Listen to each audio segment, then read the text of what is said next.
লাউ শাক রান্না করার জন্য প্রথমে আমি গরম তেলে পেঁয়াজ কুচি এবং রসুন কুচি দিয়ে হালকা করে একটু ভেজে নিচ্ছি। যখন সামান্য বাদামি হয়ে আসবে এর মধ্যে আমি আস্ত কাঁচামরিচ দিয়ে দিচ্ছি একটু করে ফালি করে। এর মধ্যে আমি চিংড়ি দিয়েছি। চিংড়ি আপনারা ছোট ছোট টুকরো করে তারপরে সেটাকে একটু থেতলে নেবেন। যে কোনো কিছু দিয়ে একটু থেতলে নিলেই হবে, একদম ভর্তা ভর্তা করা যাবে না। চিংড়ি লবণ দিয়ে তেলে ভাজার পরে যখন একটু লালচে হবে এর মধ্যে হলুদ গুঁড়ো এবং ধনে গুঁড়ো দিয়ে সাথে একটু পানি দিয়ে যেন মশলাগুলো পুড়ে না যায় কষিয়ে নিতে হবে। যখন দেখবেন পানি শুকিয়ে তেলতেলে হয়ে মশলা কষে এসছে এর মধ্যে লাউ শাকের যেই ডগাগুলো পাতা ছাড়া সেটা প্রথমে দিয়ে দিবেন, কারণ সেটা সেদ্ধ হতে একটু সময় লাগে পাতার থেকে বেশি।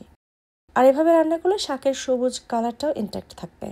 যাই হোক, ঢাকনা দিয়ে 2-3 মিনিটের মতো একটু ঢেকে লো আঁচে রান্না করলে ডগাগুলো তাড়াতাড়ি সেদ্ধ হয়ে যাবে। এরপরে আলু দিয়ে দিলাম। বিদেশের বাড়িতে আলুগুলো তাড়াতাড়ি সেদ্ধ হয়ে যায় বিধায় আমি এই পর্যায়ে দিয়েছি। বাংলাদেশের আলু হলে আপনারা ডগাগুলোর সাথেই একসাথে দিয়ে দিতে পারেন।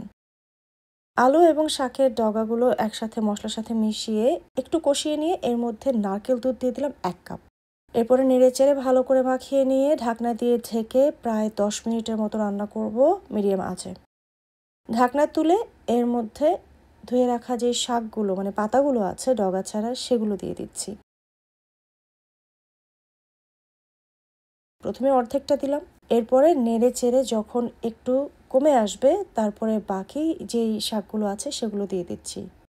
এতে করে কড়াইতে একটু জায়গা হবে নেড়ে দেওয়ার জন্যে।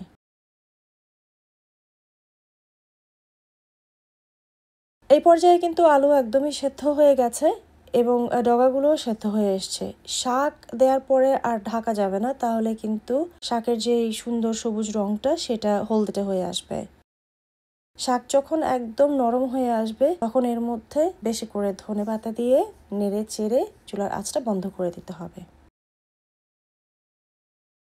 ব্যাস হয়ে গেল লাউ শাকের অত্যন্ত মজার একটা রেসিপি। এটা এত মজার আপনারা শুধু গরম ভাত দিয়ে এটাই খাবেন, আর কোনো কিছু প্রয়োজন হবে না।